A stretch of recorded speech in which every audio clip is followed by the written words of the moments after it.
Good morning, everybody. Welcome to Bowhunting Soul. It's 7 degrees out. It's cold. It's the only morning I had to basically go and do any kind of videos. This was the Black Hunter. Now, this isn't going to be a video about the Black Hunter. I've done a couple videos. One model I had was absolutely garbage. The other one was really good. This one is really good, and I'll show you this here. This isn't exactly a great group here, right? Not great. These arrows are not tuned at all to this bow. They are very, very weak for this bow. This is a 50 pounder, and I'm pulling about 48, I think, on here at my draw. And these woodies over here, they're 55-60s, and even with a 125 grain tip and some extra electrical tape on the back over here, a little bit of a hack for you just to add some more weight. By the way, 8 inches worth of black electrical tape is about 14 grains, in case you wanted to know, just to kind of mess around with tuning. But they're very weak. They flew sideways. I don't know if you could see with my olive fletchings, but yeah, they flew pretty weak over there. But the point of this video isn't so much of a review of the Black Hunter, which, by the way, fantastic bow for the price. It really is. Okay, kind of noisy, right?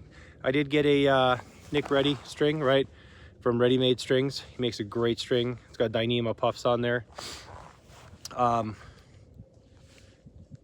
That helps tremendously. A heavy arrow helps. This is like a 600 grain arrow. Heavy arrow helps tremendously. I put these Bowjacks, I think it's a Bowjacks brand, dampeners, you know, on there. Everything helps because as it comes, this is a pretty loud bow.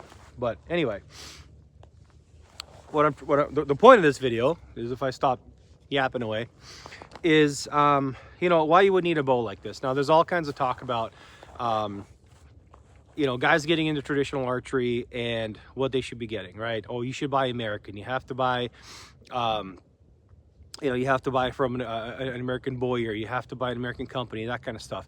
And fine, absolutely. But I disagree with that a little bit. The point of this is this is kind of like an entry level like drug, basically. I also have a one of those Sanlitas on the way, one of the ILFs, the Hermit X8, I think. Gonna probably do a comparison video on these things. Same vein, right? Relatively cheap, very cheap. This thing is like 110 bucks to your door. I think that Sanlita is 150 or something like that. But why those bows, right? You always hear like, well, buy American, buy this, buy that. Well, here's my take on it.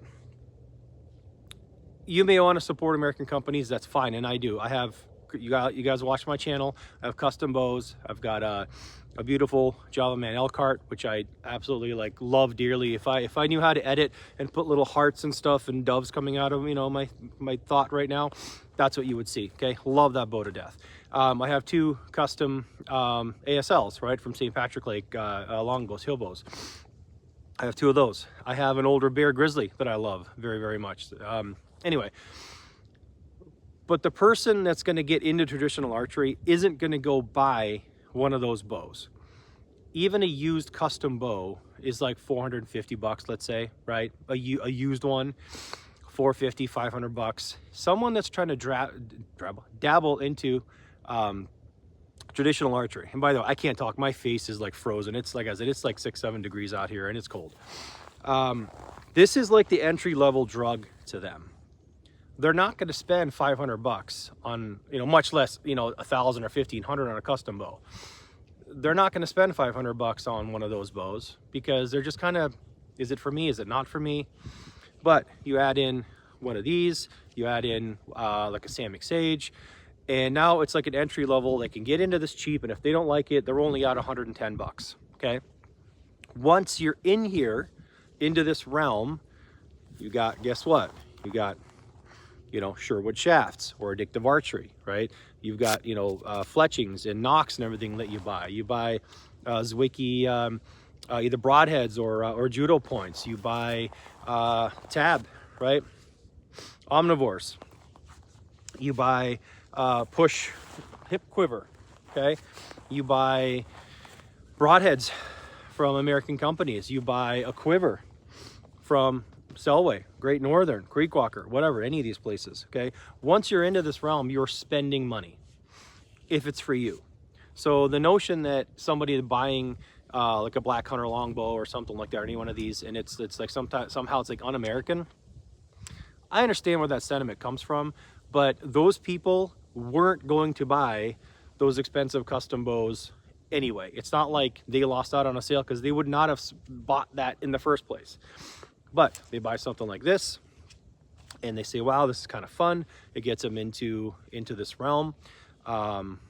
Then they're like, okay, well, I'm committed. I really like this. I want to, you know, be part of this traditional community. Then those people start buying those custom bows, whether new, used, what have you, right? But again, once you're here, once you're into this world, right, you're buying your custom string, your strings from someone you can actually call up and talk to. You're buying your quiver from someone you meet at traditional archery shoots, right?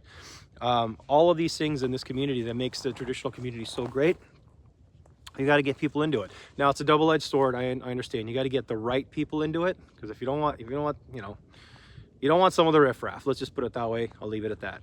But the people that do want to commit, they're going to have a low price of entry.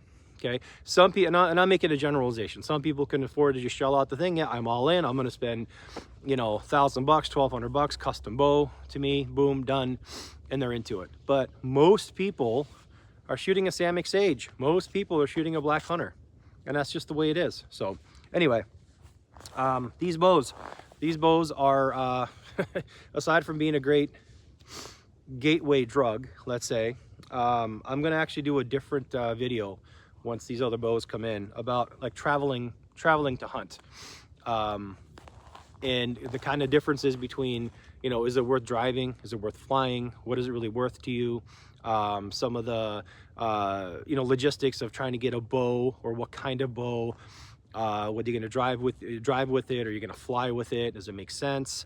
Takedown longbow makes a lot of sense. If you don't have a takedown longbow, I'm going to save this for the other video, but the short synopsis is, if you don't have a takedown longbow and you got a custom longbow, let's say, or custom whatever bows like I do, and you don't want to pay the airline fee of putting it in a PVC tube and flying it with it, and then doing paying the you know, oversized baggage fees and all that stuff, something like this, if you're going to fly away to hunt somewhere, do like a quick hunt or something like that, it's a great option. $110. For another $60, you can get an extra set of limbs too. You have 2 sets of limbs for the one riser, and then, you know, you don't have to worry about traveling with your expensive custom bow. So anyway, that's we'll make a longer video on that one. But anyway, yeah, not a fantastic group, but this thing is a shooter. This thing is going to need probably a 400 spine arrow. I got 340s at home from my old compounds, but that's a little too stiff, even with like a crap ton of weight up front. But any of the 500s I have, too weak. Any of the woodies that I have, too weak. Even these are cut down to like 29 or 30 inch or something like that, and they're still flying, you know, pretty weak. So that's why I saw them fly sideways. Not the best group, but as far as the bow shooting, the bow shoot's great. I think everyone should have one of these, to be honest. I really do. I mean, it's $110. You really ought to have one. So anyway, that's just my thoughts. You may disagree, but just some kind of ramblings here. I wanted to get out and shoot. I'm going to walk around and do some small game hunting a little bit, you know, not here, but walk around to some places and stuff, and just get some exercise in and try to warm up. So anyway, that's really it. Not a ton of shooting in this one here, but let me know your thoughts. Leave a comment below. You know, do you have one of these? Do you not have one of these? Do you agree with my sentiment about, you know, buy American, but this is your gateway to being able to do that, you know, kind of suck you into this world? Let me know. All right, I rambled long enough. Thanks, guys. Appreciate you watching. If you like this, please like, share, and subscribe. Stay warm. All right, I'm going to walk around and get warm. Thanks, guys.